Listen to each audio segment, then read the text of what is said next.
Good afternoon, welcome to the UK Column News. It is September the 11th, 2014. 1 o'clock, myself, Louise Collins, Brian Gerrish, Mike Robinson and Nick are here in Plymouth. And we're joined by the new Fathers for Justice, Archie and Stephen. And later on, Guy Taylor will be joining us with the latest updates on the court case surrounding Bodenham Manor. Afternoon. Good afternoon. Weather here in Plymouth, not too bad. I think it's pretty reasonable across the rest of the country. Lovely and sunny in Durham too is the comment. So there we are. We think it's pretty reasonable. Well, we've just got a couple of introductory stories before we get on to the fathers. And this one was kindly sent in to us, and we thought what a wonderfully unpleasant story this is, because here we have an article from the Somerset County Gazette, and the local police in the Taunton area have been encouraging members of the public to video and record this street preacher because people have been getting upset that he's been quoting out of the Bible. So Sergeant Neil Kimmins said people shouldn't have abuse like that thrown at them. So remember what this gentleman is doing. He's preaching out of the Bible, but the police response is to say to people, well, video him and record him. And we just thought we'd like to remind people of this little article.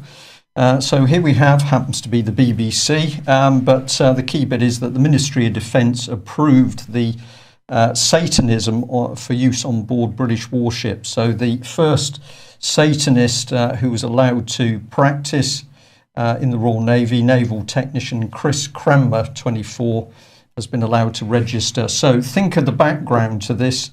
The government and the Ministry of Defence clearly think that satanic worship merits full introduction into the armed forces, in this case the Navy.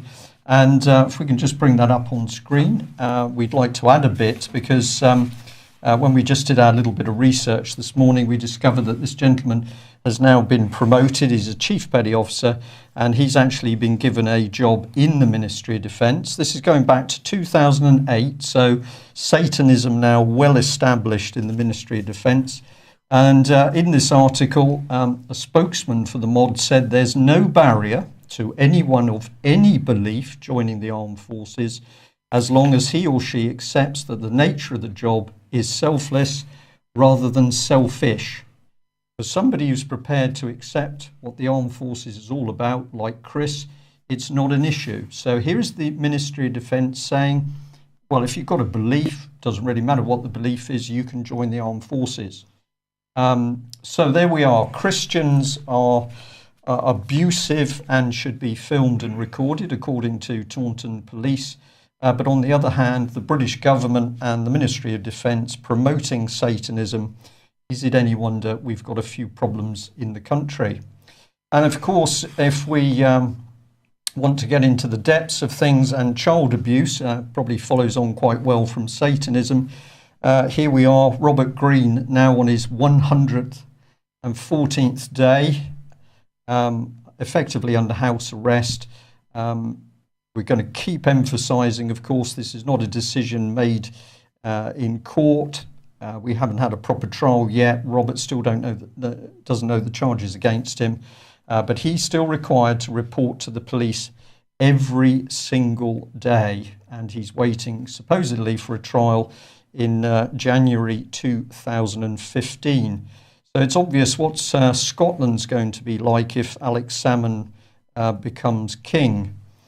And we'll follow that up, of course, with this one, Melanie Shaw. Now, we are absolutely unsure as to what is going to happen this week. Melanie believes that she is due to appear in Nottingham Crown Court this Friday, but information that's come through to UK Column is that at the moment there's still no court hearing listed. So we don't know whether there is a trial or the fact that the trial is going to be a secret one.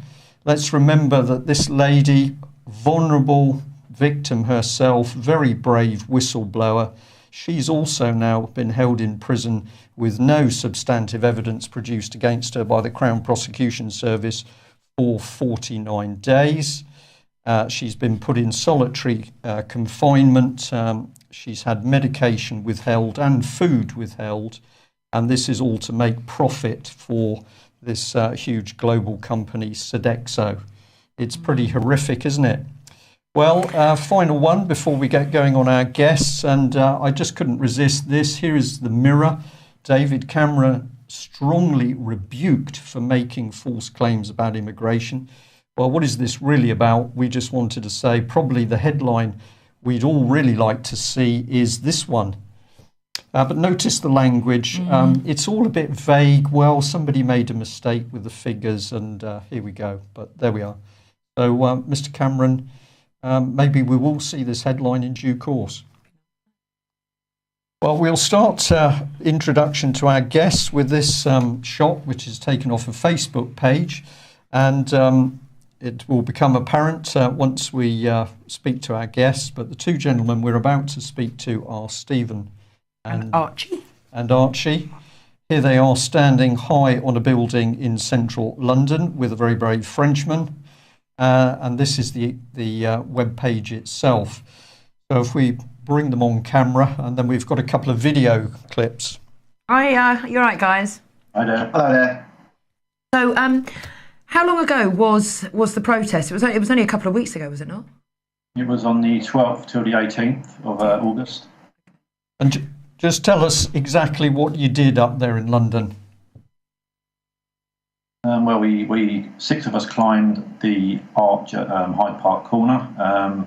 Apsley Arch is commonly known as, and we climbed that about sort of 5:30 in the morning, and then the police turned up around sort of just after we got onto the first section, and it was a sort of 3-tier climb, and eventually we stationed ourselves on the first arch and the middle arch, and then we got surrounded by police and so on, and it escalated from there.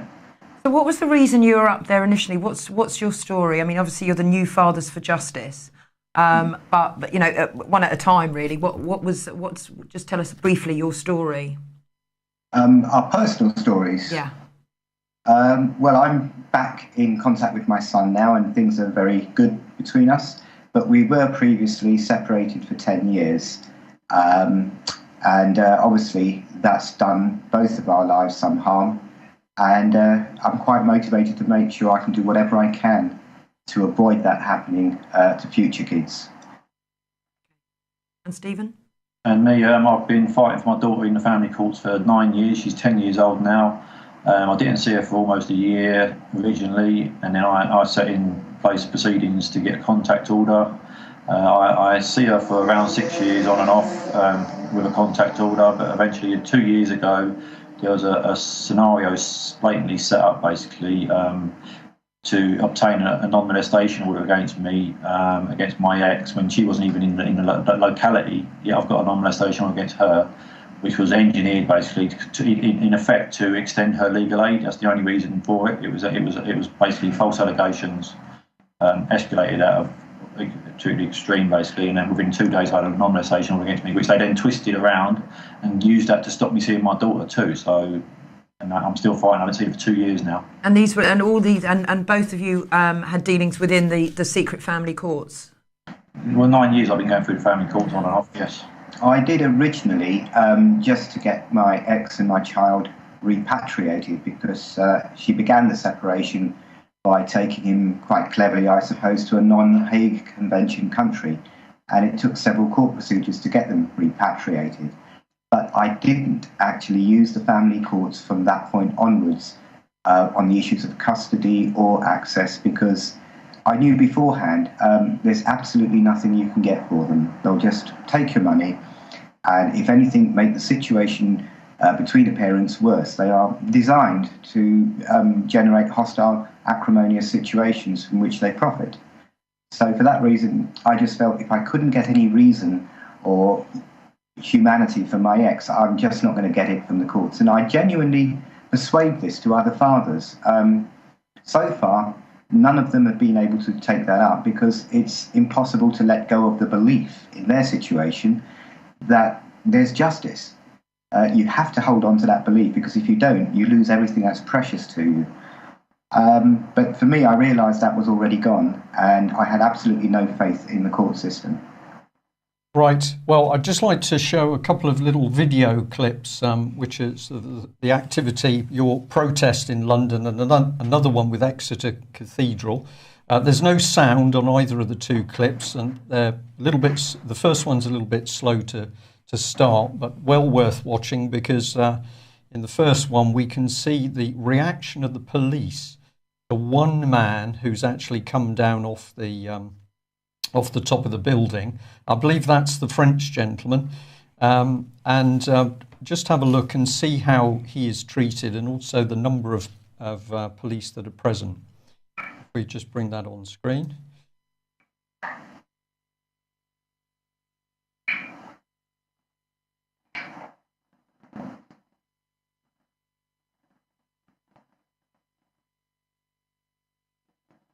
Those of you listening by audio only, what we're about to see is the savage arrest of peaceful protester Jean Lebail. Of course, the media, mainstream media, didn't bother to report this story at all. I think this is highly significant that we've got such propaganda now in the mainstream press. They simply don't report. So the man's come down, he's already on the ground, and just look at the number of people, police officers, who are there to arrest one single peaceful protester. Is that 8? Is that 7 or 8? Around 11 at one point. Really? Right, okay. Okay, 11 at one point. There's the remains of you, or the rest of you, still back up on the arch, having withdrawn your ladder.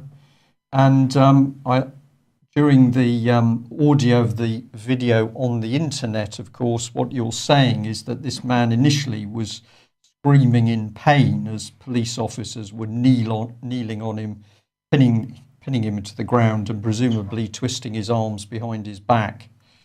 So we'll ask you for a bit more comment on that in a minute, and if I can just get the second one up.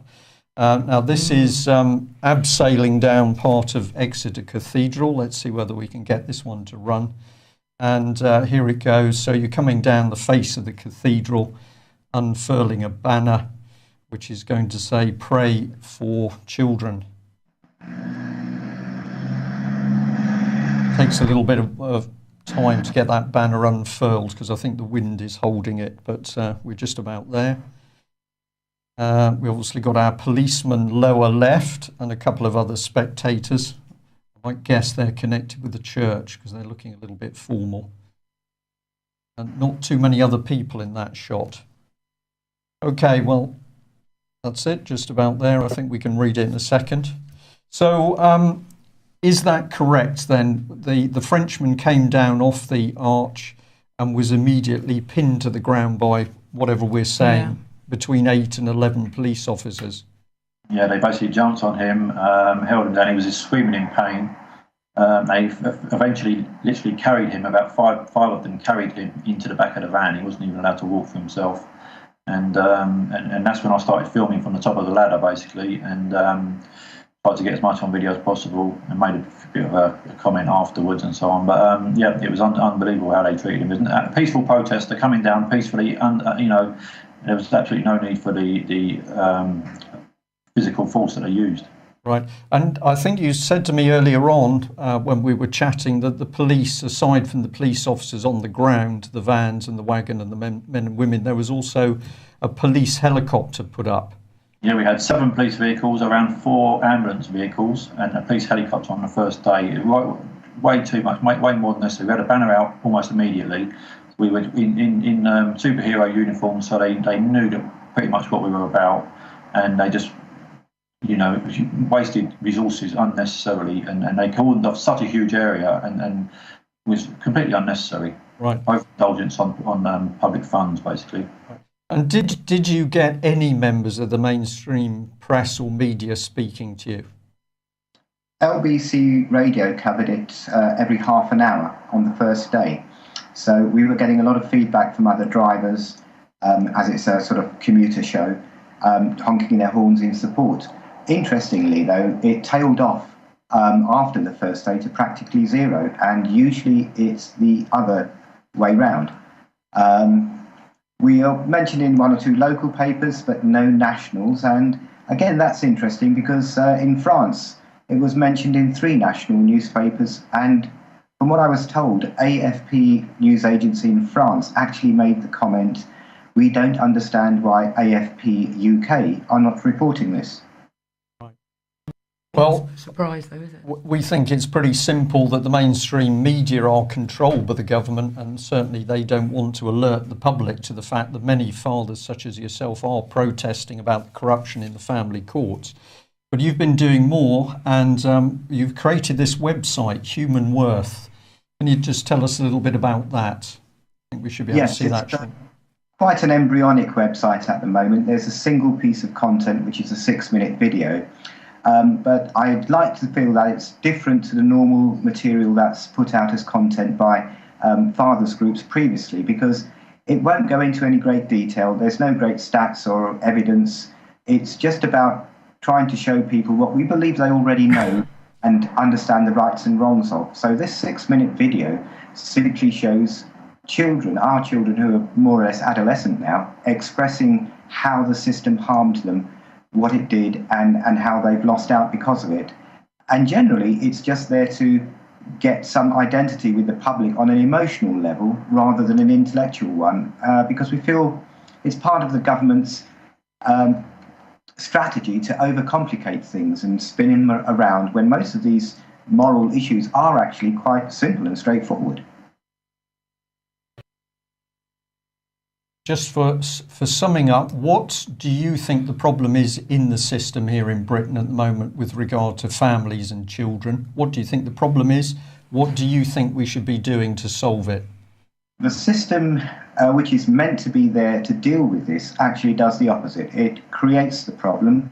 It introduces adversarial policies from which it obviously has a lot of profits to make in the form of generating lots of public worker careers. What should be done with it, in my opinion, is it shouldn't exist. I don't understand why the state has any business with private matters. If there's a criminal event, then there are criminal courts to deal with that. So perhaps if a parent takes a child to another resident in trying to exclude the other parent, that should be a criminal matter. But I simply don't understand why we actually have government involvement and courts involved in how we decide how we're going to split up after a marriage and how we're going to have access to our children. That should be done privately, and certainly not in an adversarial manner designed, in my opinion, to create more and more government involvement and government jobs. Well, that's exactly what it's for. I mean, they're desperate for the children, aren't they? So you presumably are going to carry on protesting in order to make the public aware and trying to re-educate really by the Human Worth site, and also importantly giving children the opportunity to get their own point of view across.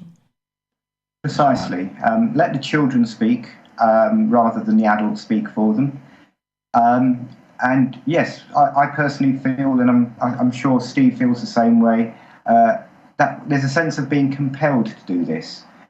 We simply cannot tolerate the high levels of childhood destruction and the penalties that come from that, the low achievements, delinquency, a broken society, effectively. Yeah. Okay. Well, guys, thank you very much for coming on. We have already said we'd love to have you back on to discuss the subject in more detail. But viewers and listeners today can check you out, obviously, by going to the website for Human Worth and onto your Facebook page. So thanks very much for joining us. And if they've got any events, and things that they're doing and need a bit of support, give us a shout, and we can let the viewers know. Okay. Thank you. Okay, thanks. Thank you. Well, on the subject of children, we think it's appropriate to bring in little Eric Pickles, because he's been announcing that there's going to be an inspection of Rotherham Council over the child sex abuse scandal. We're very interested, just hold the slide there for a second, we're very interested in how child abuse is now being presented. It's all being softened down. We don't have a criminal investigation into child sex abuse. What we've got is an inspection, and of course the councils themselves are pushing across that the whole thing is historic. We couldn't resist it. The pink geisha, as I think a Telegraph reporter called this man, But what's Mr. Pickles been saying? He said we cannot undo the permanent harm these children have suffered, but we can and should take steps to ensure that this never happens again and make sure that all local authorities deliver on their essential duty to protect vulnerable children. So what the man is really doing, of course, is distracting public attention, because there's no mention there of arresting people, putting them through a trial process and locking up the guilty in prison. It's simply, we're going to have an investigation, we're going to learn lessons, and then we're going to move on and forget the historic abuse. This is a cover-up in front of our eyes, and of course, if you're going to cover up, what are you going to do? Well, you're going to lose all the documentation, aren't you? I just couldn't believe it after what's happened with Melanie and so many other people. Can you put the slide up? Thanks. This appeared last night on the BBC website. Martin Kimber, who was the chief executive of Rotherham Council, who's actually just quit his job and is going to stand down later in the year.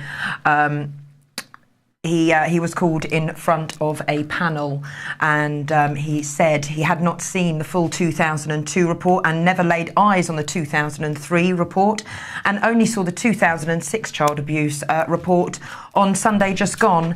Mr. Kimber and Joy Sacker, who's the current head of Children's Services, were addressing a local government committee, where Mr. Kimber also said he was unsure if the archives had been destroyed, as they were not within the council archives.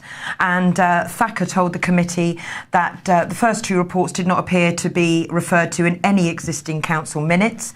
And then the council asked her, was there a deliberate attempt to suppress the information which was held in those documents? And her response said she couldn't answer it. So it's just another transparent cover-up joke, whatever. It's ridiculous. So, Guy's on the line at the moment as well. So another one just like Melanie. Documents missing, and like the evidence and stuff from 9/11 as well. Security cameras all turned off. Well, we've got children abused on an industrial scale. Yep. That's what the police have said. That's actually been reported a couple of times in the mainstream press. These documents have gone missing, but of course the personal records within the care system of Mickey Summers have also gone missing. Yeah. And we believe that since Melanie Shaw has been in prison, evidence that she held in her home has disappeared. And then all the stuff around Fernbridge and Elmtree, all the evidence missing and disappearing. So we have the British government at the moment and the police and all of our special services who cannot get to grips with paedophiles in this country. So if we have a look at a little bit of the contrast, there's an H missing there, will be picked up for that. It should be the British government unable to track down the abusers of 1,400 children in Rotherham. Then we've got all the children from Nottingham, North Wales, London, Scotland, South Wales, right the way across the country. But apparently we can track down abusers of women in the Islamic State of Syria. So we just think about this. We can't deal with Britain. The government doesn't know what's going on. They don't know who's taking the children, who's abusing them. But when it comes to overseas, we've suddenly got this tremendous information that we know exactly who's carrying out all of the abuse. And let's also remember that good old BBC here, there has still been no full, as far as we can see, police investigation into Savile. And here's the BBC admitting NHS victims aged from 5 to 75. So we don't know what Savile's doing around the Queen. We don't know what he's doing in mental hospitals. We don't know what he's doing in the NHS. Who's working with him? We don't know who was working with him. We don't know that. But the moment we've got a subject of Syria to deal with, or Islam, then we know exactly what's happening. So let's just push this a bit harder, because the Mirror here has got very big. The Mirror has now become some form of security magazine. ISIS, British women jihadists running a brutal police force that punishes females for un-Islamic behaviour. All of this is known. We've got sort of semi-pop stars who then transmute into ISIS thugs, according to the Mirror. And then we start to see where the source is for this information. The women have been identified by academics at the International Centre for the Study of radicalisation at King's College. ICSR believes, here's the word, Believe. right? No fact, believes about 60 British women, 18 to 24, have gone to Syria to fight, taking their guitars with them. Dozens more have researched jihad in the past 3 weeks. Believed, not one shred of factual evidence. And then it goes on, according to the Terrorism Research and Analysis Consortium, a US-based monitoring group, Al-Kahasa, thank you, members are all single and dress in black robes. Brigade members are paid a monthly salary. So we even know how much these people are paid, but we can't pick up child abusers in Britain. So we follow it through. Here's ICSR. And what are they about? Their mission is to bring together knowledge and leadership, producing first-class, rigorous research, educating the public. I'm glad these people are educating me, and they're helping policymakers, and they're finding more intelligent solutions in dealing with radicalisation and political violence. Well, have a look at the video. Encourage you to go to the site and see Dr. John Boo, Deputy Director, telling us how he's going to educate us. And then who's going to educate us? Well, amongst others, Henry Sweetbaum. And why should we pay attention to him? Well, he ran Plessy very well, but he's big on Wix. So if you want to learn about international terrorism and do a little bit of DIY in your house, you can listen to what he says and buy his cement at the same time. Or we could go to Sir David Seif. And here he is. Well, no problem with this gentleman, because you can buy your underwear from Marks and Spencer's while learning about international terrorism. And on the subject of underwear and terrorism, we'll come back to that in due course. And here's the other one, Track. Well, you've just got to visit this website. The Mirror seems to think these people are authorities. Of course, you can't get into the website unless you want to pay up a little bit of money. So providing you're paying some money, you get real factual information about what's happening with terrorism. And of course, these are the people that know who are abusing women and children overseas, but not in Britain. Well, the Met Police, of course, they couldn't get it right either, because they didn't know whether the video was true or not. They didn't know whether people were breaking the law or not. And we're bringing Marks and Spencer's here because this was our analysis of the Russian invasion of Ukraine. But of course, the vehicle top right, apparently the satellites had identified, was being driven by Samantha Luthwaite, terrorist, in her red knickers. So if we believe the British press at the moment, the subject is underwear, sexy red knickers, and terrorism. We know what the terrorists are doing, but we actually don't know what's happening with children. I'm not making this up, and I'll just end on this one. Sorry, Louise, I know you're keen to come in there. The Mirror again, Barack Obama to tell America he plans to degrade and destroy ISIS militants. The only problem is we're not too sure which one is Obama. If anybody can help us with this, we would love to know. So UK column team, we've got military background, we've got people with some pretty interesting qualifications in digging out information, but we are very puzzled as to how we can't track down paedophiles in the Midlands, but we can track down child abusers and abusers of women in very, very turbulent war zones overseas. Yeah, can I just say, I was wanting to butt in, is they can find people who are downloading music and films just at the drop of the hat. So why can't, this is my question, why can't they find the people who are accessing the pornography sites? If they can track it down and threaten people that we can find you. We are being governed by criminals and paedophiles. They want other paedophiles at work because it destabilises the country. Yeah. These people are embedded in the British government, and I'm happy to say on air, I'll keep saying it, of course, what a despicable country we live in, because we advertise ourselves as being on the moral high plane with justice. And everything's hunky-dory. Probably a good time to bring Guy in, I would think. Yeah, I just want to check we are still streaming because there's some problems in the chat room. They're saying, no, everything's fine, that's good. Hi, Guy. Oh, yeah. How'd it go? How you doing? How'd it go yesterday? We're doing fine. You? Right, well, very well, yeah. We had a day in court yesterday over Bodnam Manor, where I'm currently charged under Section 114 of the Legal Aid and Sentencing Act, squatting in our own property. So about 60 people came down for it. Absolutely amazing. And I'm grateful to all and thankful to all of them. Came down for the case. At first, the police and the court staff weren't going to let more than 12 people in. I went in and explained to them that there was a lot of disgruntled people outside going back to various parts of the country complaining because they can't get into a public building. So anyway, they agreed in the end to let everybody in. There was only room for 12 people in the actual court itself, so I tried to say people could rotate it or something. But I think we were happy that everyone actually got into the building. That was the main thing. And of course, it was great, to be honest with you. It went pretty much according to how I expected it to go. The CPS have been taking on people and charging people with these sort of nonsense charges, and then letting the thing go down the road for a few months and then dropping the case at the last minute. I don't know if you remember, they did the same with me with the British Gas case. Yeah. So my argument really, first and foremost, was there isn't a case to answer. So I refused to plead to any charge. And I said that there's a conflict of interest between myself and the CPS because they've got a history of bringing false and bogus charges and then dropping them at the last minute. And unlike the CPS, I actually have evidence to support my position.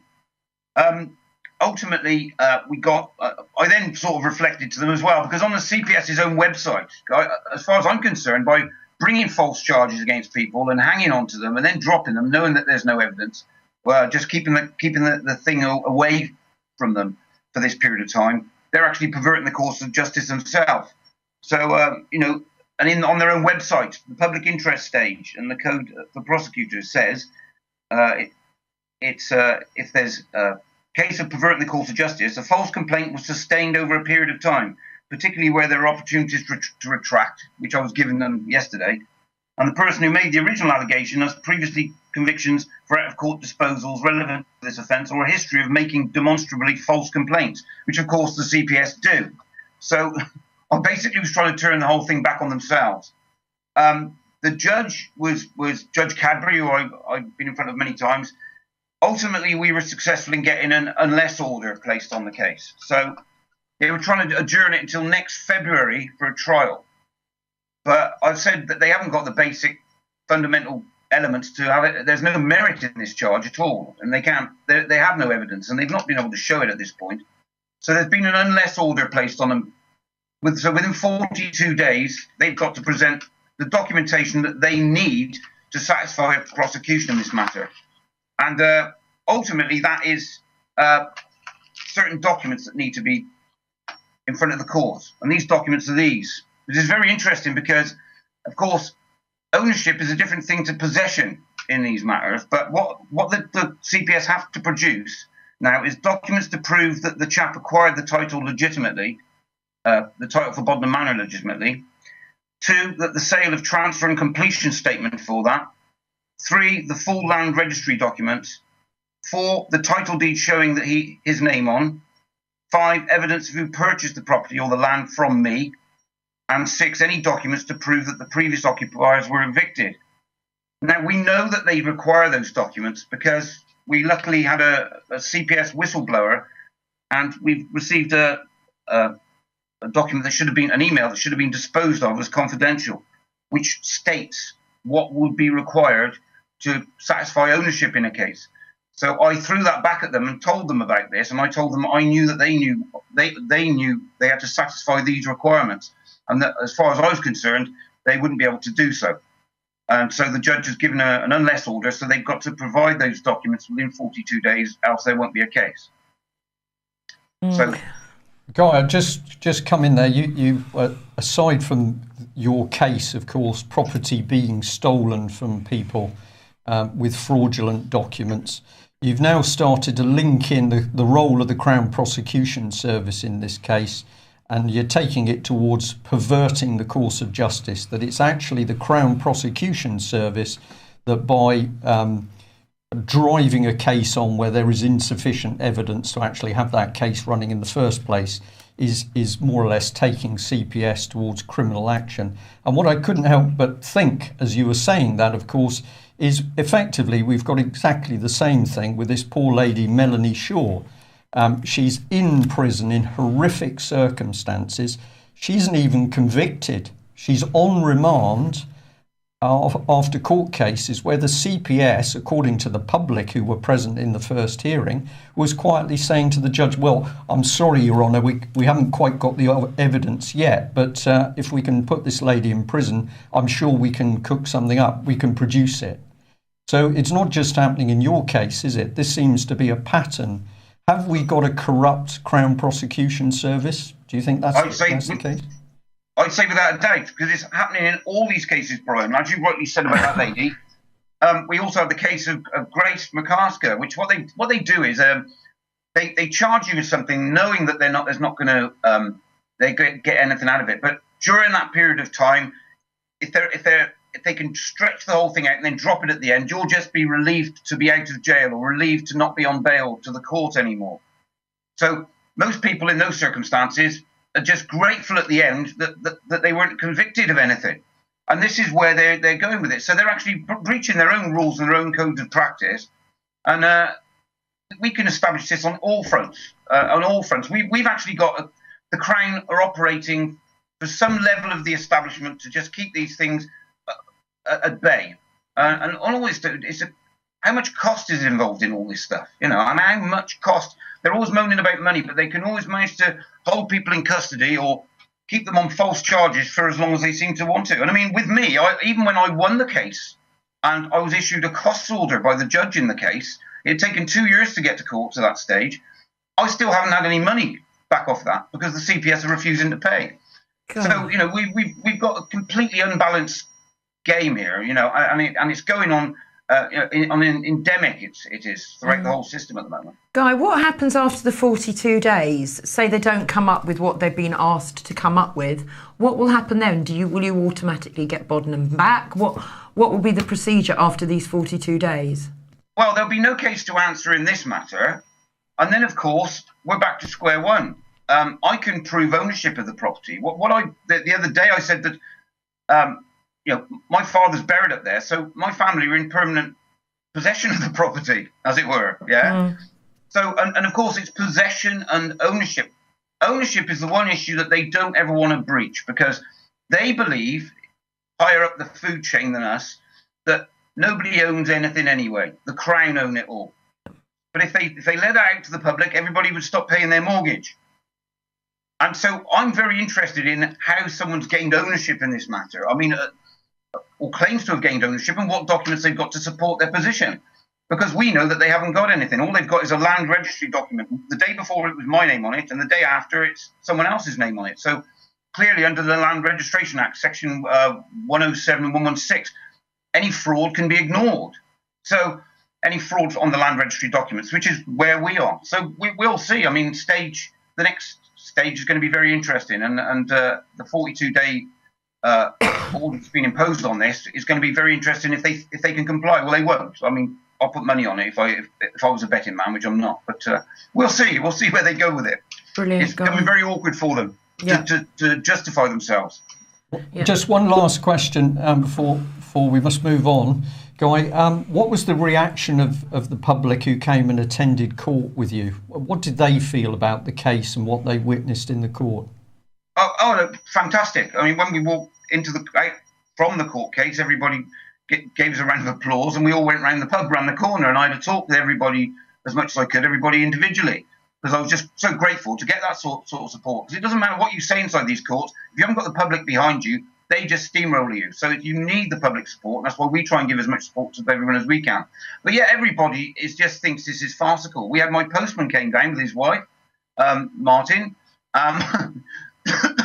There were everyone from all over came, and everybody is just shocked, really, that we're living in some sort of lawlessness. And let's hope that the criminal courts, there's still some element of honesty in there. But we'll find out in 42 days' time. And everybody's very, very helpful to me. I apologise for being a bit ropey today because everybody was buying me drinks around the corner, and I had a bit of a hangover last night, so I'm a bit ropey today. Oh, bless you. But And how's Linda Yeah, I doing? mean, everybody's supporting us, and I couldn't ask for more and better quality of supporters. They're wonderful in the building and everything, and wonderful out. Great. How's Linda doing? Because she's going to come on my radio show on Monday morning. Is she doing all right? Is she? Looking forward to that, I think. Yes, Linda's fine. Yes, she just taking me mum down the doctors. But yes, Linda's fine, and it's all systems go. And we've got a lot more things going on with other cases for next week. But I'll keep in touch with that as and when. Brilliant. Thanks so much, Guy. Take care. You. Bye. Bye.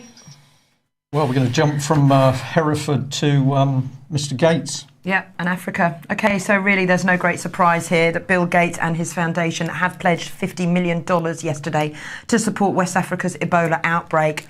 Gates Foundation has released the money to the UN as well as the public and private sector to speed up the drug and vaccine development. According to the World Health Authority organisation, on Tuesday alone, the death toll rose to 2,296.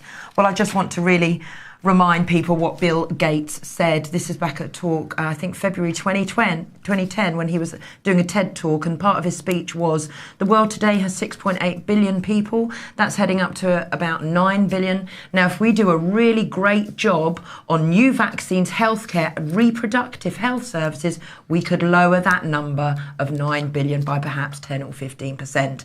But there we see an increase of about 1.3 billion. So this man playing God, isn't it? God. Really? And what's he doing to the very children of wealthy Africa? man, more money than is good for him, and he's now playing God. But yeah, slight irony. Does he really mean the vaccines are there to control population? What do you I think? wonder. And I just wanted to remind people about the Ebola virus. Here it is, painted back in 2008 by the American government. So this is not a new thing at all. It has been there all along. So if you want to go and have a look for it yourself, just Google Ebola patent. Okay. So, okay, next, tax, inheritance tax to be precise. I can put the slide up. Okay, so 124.5 million was handed over to the government in heritage goods in lieu of inheritance tax between 2009 and 2013. The Culture Minister, pictured here, said the government had received 19.8 million in 2009, 15.7 million in 2010, 8.3 in 2011 and 49.4 in 2012. Items handed over range from grand antique pianos, priceless pieces of art, sculptures, etc.